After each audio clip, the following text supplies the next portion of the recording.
الرحیم۔ اب جو ہے ہم وضو کو بہتر بنانے کے لیے، ہم وضو میں جو کچھ چیزیں ہمیں اس کو یعنی وضو تو ہم سب کو آتا ہے، لیکن ہم وہ چیزیں دیکھنا چاہ رہے ہیں جن کی وجہ سے ہمارا وضو اور اچھے طریقے سے ہو سکے، اور وضو میں جو ہماری کمیاں ہیں وہ پوری ہو سکیں۔ تو کچھ چیزیں دیکھ لیتے ہیں، جیسے وضو سے قبل مسواک، اس کے بارے میں کہ وضو سے پہلے مسواک کرنا، مسواک تو نبی صلی اللہ علیہ وسلم کی سنت سے، اس کے بارے میں دیکھتے ہیں ہمیں کیا ملتا ہے۔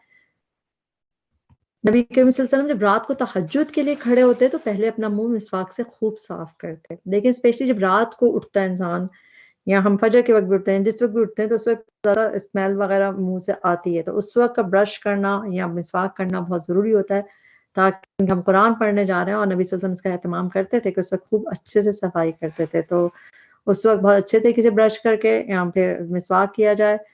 اسی طرح ایک حدیث جو نبی صلی اللہ علیہ وسلم سے ملتی ہے، جس کے یہ میننگ کہ اگر میری امت کے لیے باعث مشقت نہ ہوتا تو میں انہیں ہر نماز کے وقت مسواک کا حکم دیتا، یعنی اگر ہر نماز کے لیے نبی صلی اللہ علیہ وسلم مسواک کا حکم دیتے کہ اگر ٹربل نہیں ہوتی، مطلب زیادہ مشکل ہو جائے گی اس لیے نہیں دیا، ورنہ ان کو اتنا پسند ہے، کیونکہ نبی صلی اللہ علیہ وسلم خود کرتے تھے، ہر نماز کے لیے وضو بھی اکثر نیا ہی کرتے تھے اور مسواک بھی کرتے تھے۔ تو ہمیں بھی ان چیزوں کو اپنا آپ کو عادت ڈالنی چاہیے۔ اور مسواک رب کی رضا کا ذریعہ، رب کو خوش کرنے کا۔ مسواک منہ کی طہارت، یہ بھی حدیث ہے مسند احمد کی صحیح حدیث ہے کہ نبی صلی اللہ علیہ وسلم نے فرمایا مسواک منہ کی طہارت اور رب کی رضامندی کا ذریعہ ہے۔ لیکن ہم اتنا چاہتے ہیں کہ اللہ تعالیٰ ہم سے خوش ہو جائے، تو ہم مسواک اس لحاظ سے کریں کہ اللہ تعالیٰ سے خوش ہوتا ہے، اور منہ کی طہارت ہے تو ہمارا دین بھی طہارت والا، تو ہم خود بھی صاف ستھرے رہیں اور مسواک کا استعمال رکھیں۔ اور مسواک ٹوتھ سٹک ہوتی ہے، وہ تو 5 دفعہ آرام سے کر سکتے ہیں۔ نارملی ہمارے پاس ٹوتھ برشز ہوتے ہیں، تو ٹوتھ پیسٹ تو ہم دن میں کم ہی استعمال کریں کیونکہ کیمیکلز ہوتے ہیں، 2 دفعہ کر لیں تو صحیح ہے، صبح اور رات کو۔ لیکن باقی وقت بھی جب ہم نماز سے پہلے اگر ہم برش کرنے کی عادت ڈال لیں گے، اس کو بغیر وہ کیے، یعنی کہ اس میں ٹوتھ پیسٹ نہ لگائیں، خالی برش کر لیں، تو اس سے بھی منہ صاف ہو سکتا ہے۔ مسواک یوز کریں تو سنت پہ صحیح عمل تو وہی ہے، لیکن ہم اللہ تعالیٰ کو راضی کرنا چاہتے ہیں۔ اب ہم کچھ چیزیں دیکھتے ہیں کہ جو ہماری نمازوں میں ایسی ہیں جس میں ہم کچھ کمی کر جاتے ہیں، اور ان چیزوں کو ہم انشاءاللہ ان کو دیکھنے کی کوشش کریں گے کہ وہ ان کو ہم ٹھیک کریں۔ جیسا کہ سب سے پہلے ہے چہرہ دھونا۔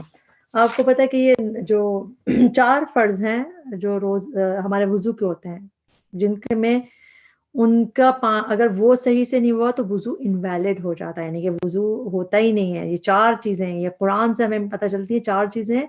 اگر سورہ مائدہ کی آیت نمبر 6 دیکھتے ہیں تو اس میں سب سے پہلی بات جو ہے، جو ہمیں یعنی فرض جو ہے وضو میں، وہ ہے منہ کو دھونا۔ اللہ تعالیٰ نے فرمایا کہ لوگوں جو ایمان لائے ہو، جب تم نماز کے لیے اٹھو تو اپنے چہروں کو دھو لو، چہروں کو دھو لو، ٹھیک۔ تو فیس کو اس میں دھونے کی بات آئی ہے، صرف گیلا ہاتھ پھیرنا نہیں، وائپ نہیں کرنا، بلکہ واش کرنا ہے فل فیس کو۔ اب چہرے کی جو کیا گولا وہ ہوتی ہے، یہ ضرور جان لیں کہ چہرہ کہاں سے کہاں تک ہوتا ہے، ایک کان سے دوسرے کان تک، اور ہماری پیشانی میں جہاں ہیئر لائن ہے وہاں سے ہماری چن کے نیچے تک، یعنی چن بھی اس میں آ جاتی ہے، اس کو 3 دفعہ دھونا۔ اگر ہم کئی دفعہ منہ پہ چھپاکے مار لیتے ہیں، اکثر ہم بچوں کو دیکھتے ہیں بس چھپاکے مار لیتے ہیں پانی، اور بس کہیں بھی گیا تو نہیں، منہ دھونے میں یہ پورا حصہ منہ کے اندر آتا ہے۔ تو چہرے کے لیے جب ہم دیکھیں تو ہم صحیح سے چہرہ دھوئیں، کیونکہ اکثر لوگ خالی اس طرح چھپاکے مار لیتے ہیں، اور گیلا ہاتھ بھی نہیں پھیرنا بلکہ دھونا ہے، اور وہ بھی فل فیس، تو اس کو بھی طرح کے پانی دے کے پورا ہاتھ پہنچائے منہ پہ۔ پھر اس کے بعد جو فرض کا جو دوسرا حصہ ہے جو ہمیں ملتا ہے، ایک پہلے فیس دھو لیں، پھر بازو دھونا۔ سورہ مائدہ کی جو یہ آیت نمبر 6 ہے، اس میں سیکنڈ حصہ کیا ہے، وَأَيْدِيَكُمْ إِلَى الْمَرَافِقِ، اور اپنے ہاتھوں کو کوہنیوں تک دھو لو، ایلبو تک دھو لو، یہ آیت کا حصہ ہے۔ تو جو ہم آرم بھی واش کرتے ہیں اس میں ہمارے ایلبوز تک اس کو دھونا ہے۔ اور نبی صلی اللہ علیہ وسلم سے بھی ہے کہ جب وضو کرتے تھے پانی کو اپنی کوہنیوں پہ گھماتے تھے، اپنی ایلبوز کو گھماتے تھے۔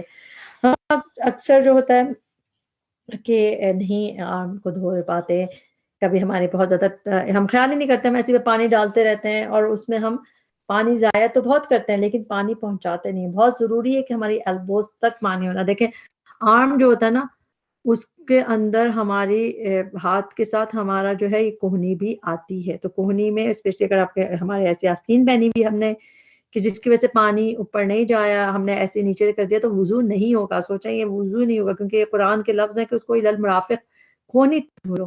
تو اسی لیے بہت کیئر کریں کہ یا تو ایسی آستینیں نہیں ہوں کہ جو ہمیں ہمارے اوپر نہیں ہو سکیں اور ہم اس کو کوہنی کو نہیں کر سکیں. اور دوسری بات اگر ہیں تو اس کے اوپر اچھے سے اس کو گیلا کر لیں کہ وہ پانی اس کو اندر تک ادھر پہنچ جائے کہ ہمارا وضو ویلڈ ہوگا. کیونکہ وضو ویلڈ ہوگا تو نماز ہوگی، نہیں تو نماز ہی نہیں ہوگی. تو ایک یہ چیز فرض میں آتی ہے، اس لیے بہت بڑی وجہ ہے. پھر اس کے علاوہ تیسرا جو فرض ہے یعنی کہ جو وضو کا فرض ہے اس میں سر کا مسح آتا ہے کہ سر کو مسح. اور مسح کیا ہوتا ہے؟ ہم اس میں بالوں کو گیلا نہیں کرنا بلکہ گیلا ہاتھ پھیرنا ہے. تو وہ ایک اس کا وہ ہے. اور تیسری چیز ہے پاؤں کو دھونا. چوتھی چیز پاؤں دھونا، یعنی یہ سورہ مائدہ کی آیت سے ہے کہ اپنے پاؤں کو ٹخنوں تک دھو لو. ٹخنوں یعنی کہ اینکلز تک دھو لو. تو اس میں بھی خاص بات رکھے کہ اینکلز تک لکھا ہوا ہے قرآن میں. تو ہم اپنے پاؤں کو اکثر کیا کرتے ہیں، ایسی ایسی پانی کے نیچے ڈال دیتے ہیں اور پانی کے نیچے پاؤں کرتے ہیں اور اپنا پاؤں کو شیک کر لیتے ہیں.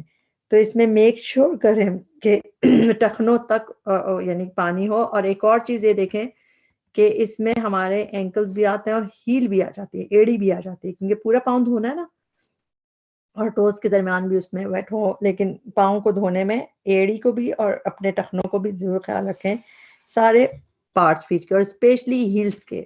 کیونکہ کئی دفعہ ایسا ہوتا ہے کہ ہم وضو کرتے ہیں، ہماری ایڑیاں کیونکہ ہاتھ صحیح سے جاتا نہیں ہے تو ایڑیاں خشک رہ جاتی ہیں اور باقی وضو ہو جاتا ہے، ایڑیاں نظر بھی نہیں آ رہی ہوتی ہیں، خشک رہ جاتی ہیں. تو ایڑیاں جو خشک رہنے اس کے بارے میں بہت نبی صلی اللہ علیہ وسلم کی بات ملتی ہے، ہمیں بہت خطرناک بات ملتی ہے کہ جب ایک دفعہ صحابہ کرام جب وضو کر رہے تھے ان کے سامنے اور اچھی طرح پاؤں دھونے کے بجائے جلدی میں صرف پاؤں پہ ہاتھ پھیر رہے تھے تو آپ صلی اللہ علیہ وسلم نے فرمایا ایڑیوں کے لیے، خشک ایڑیوں کے لیے آگ کا عذاب ہے. یعنی کہ جو خشک رہ جائیں ایڑیاں ان کے لیے آگ کا عذاب ہے. 2 مرتبہ یا 3 مرتبہ فرمایا.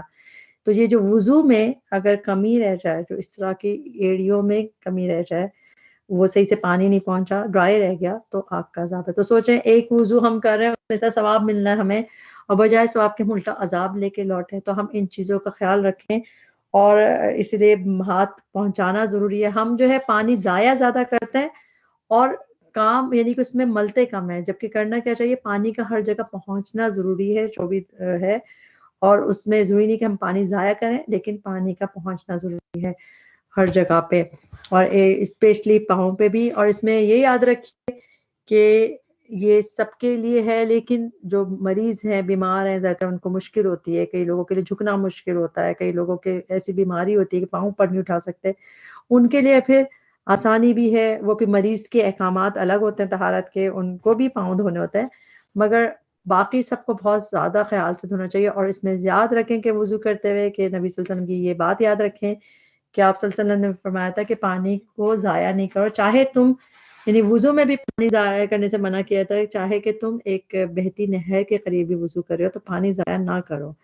تو پھر ہمارے ہاں بھی جو نلکے بہہ رہے ہوتے ہیں اس میں سے ٹیپ تیزی سے بہتا ہے، تو پھر ہم کس طرح اس کو ضائع کرنے سے بچائیں، ہمیں خود دیکھنا چاہیے. ان کو نلکوں کو ہلکا کھولیں، نلکوں کو جو ہے بیچ بیچ میں بند کرتے رہیں. جب ہم ٹوتھ برش کر رہے ہیں، ہم منہ دھو رہے ہیں یا ہم اپنی کونی تک پانی پہنچا رہے ہیں، یا پھر پاؤں دھوتے ہوئے جب ہم ٹانگیں سوئچ کرتے ہیں دونوں یعنی کہ پاؤں دھونے کے لیے، اس بیچ میں نلکا کھلا نہ رہے، اس وقت نلکا بند کرنے کی عادت بنائیں. اس سے جو ہے ہمیں اس کا ثواب ملے گا زیادہ، کیونکہ مسنون طریقہ یہ کم پانی میں نبی صلی اللہ علیہ وسلم بہت کم پانی میں وضو کرتے تھے. تو ہم یہ کہ الحمدللہ ہمارے ہاں پانی ہے تب بھی ہم اس کو اگر اچھے سے کم یعنی کہ پانی کو پہنچانا ضروری ہے اچھے وضو کے لیے، پانی کو ضائع کیا تو پھر اس کا آپ کو ثواب نہیں ملے گا بلکہ اس کی پوچھ ہوگی. اللہ تعالیٰ ہمیں بہترین وضو کرنے والا بنائے، اللہ تعالیٰ ہمیں اچھے سے مسنون وضو کرنے والا بنائے اور اس کا ہمارے گناہ معاف کرنے کا ذریعہ بنا دے. آمین. ربنا تقبل منا انك انت السميع العليم وتب علينا انك انت التواب الرحيم. سبحانك اللهم وبحمدك اشهد ان لا اله الا انت استغفرك واتوب اليك. السلام علیکم ورحمۃ اللہ وبرکاتہ.